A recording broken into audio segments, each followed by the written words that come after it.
Хело всички от Мама Ситка! Отново сме тук, само че тук сме къде?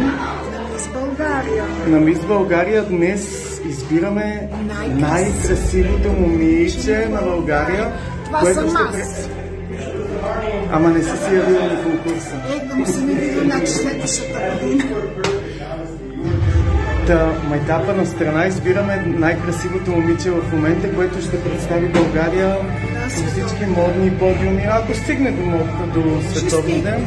Рано или късно ще стигне. Между другото, хора, да ви кажа, тази година има много хубави момичета. Наистина много. Да. И която и да спечели, са много красиви всичките. Почти всичките най-красиви. Така, а ти, Иванки, какво правиш? Ами аз нещо, тук се наслаждавам на тези сладорани. И ако те не спечелят, аз ще спечеля. Тя Мама Ситка отдавна е спечелила. Тя е спечелила. Да, отдавна. Целувката на Енелике? Миля ли помощ? Вие бяхте там. Не, аз не съм. Твоя брат беше. Христо. Христо беше точно тогава. Христо, поздрави за тебе. Да, Христо, ти ме изпълнява.